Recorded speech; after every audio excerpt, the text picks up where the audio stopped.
Capítulo 2: Culpando-me por não lutar pelos meus filhos. Também tenho que me gabar de minha fraqueza, compartilhando meus erros para que outros possam aprender com eles. Então, de volta aquele domingo. Enquanto eu estava ali, ouvindo o que Kevin tinha a dizer e ainda atordoada, eu voltei a sentir um sentimento antigo.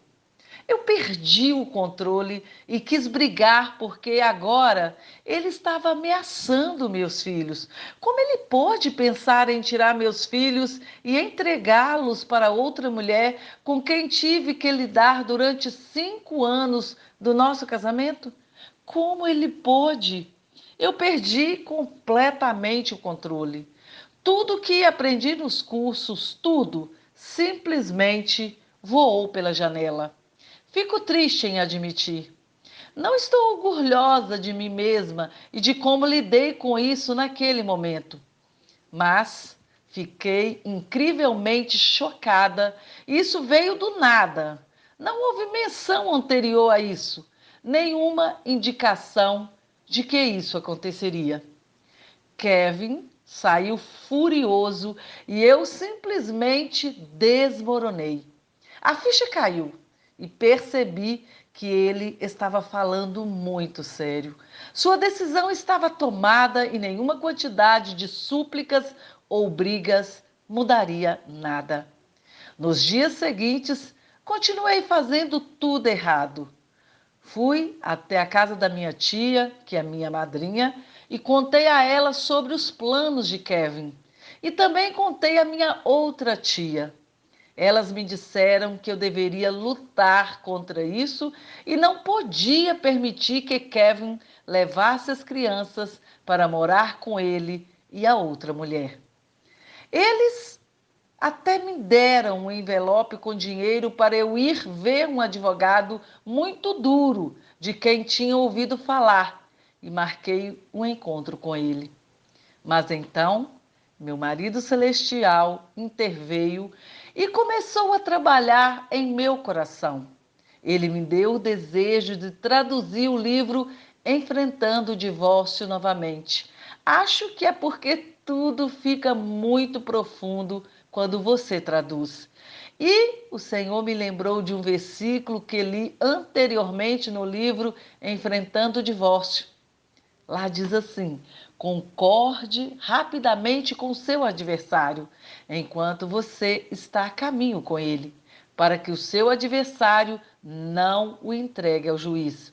O juiz o entregue ao oficial e você seja jogada na prisão. Eu simplesmente caí no chão, percebendo o quão miseravelmente falhei.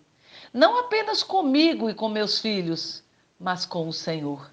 Eu estava caminhando nessa jornada com ele e com a primeira grande oposição surgindo em minha direção, eu falhei. Mas, felizmente, sua graça nos basta e ele está ali, pronto para nos levantar, pegar nossa mão e continuar caminhando conosco, nos liderando e guiando. Então ele me lembrou como se perguntasse: e o compromisso com o advogado? Eu disse a ele que não sabia. Não quero ser desobediente às minhas tias, mas, mais ainda, não queria continuar na minha desobediência a ele. Então comecei a orar 3 dias antes do compromisso, pedindo que ele me livrasse sem ser desobediente a ninguém. No dia do compromisso e à medida que a hora se aproximava, continuei conversando com ele. Quando chegou a hora de sair para ir ao escritório do advogado, nada aconteceu que indicasse que eu não deveria ir, mas minha esperança estava nele e confiei que ele me mostraria sua vontade. Enquanto dirigia, continuei conversando com ele. Cheguei ao escritório e não havia ninguém, nem mesmo um único carro no estacionamento. Agendamos para logo após o expediente, mas não havia sinal de vida. Os portões estavam fechados E eu fiquei ali, sentada no carro, perguntando ao meu marido: e agora? Ele apenas disse: você pode ir agora. Acabou. Voltei e fui até minha tia buscar as crianças e devolver o dinheiro. Contei a ela o que aconteceu e disse a ela que não posso fazer isso. Disse a ela que orei sobre isso e ele confirmou com o encontro não acontecendo.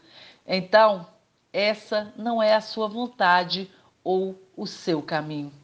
Ela falou algumas coisas, mas eu não escutei muito. Sei que ela ama meus filhos e ela me ama. Sempre fomos próximas desde pequena. Ela é minha outra mãe e meus filhos são netos dela.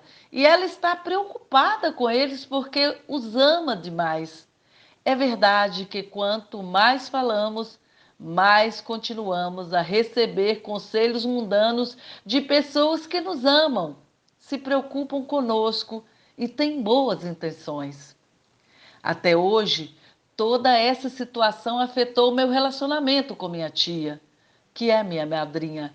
Ainda nos visitamos e ela é sempre simpática e prestativa, mas pelas coisas que ela fala, sei que ela me culpa por não lutar pelos meus filhos, mas confio que ele restaurará todos os relacionamentos no tempo determinado e usará toda essa situação para a sua glória, para que todos possam ver.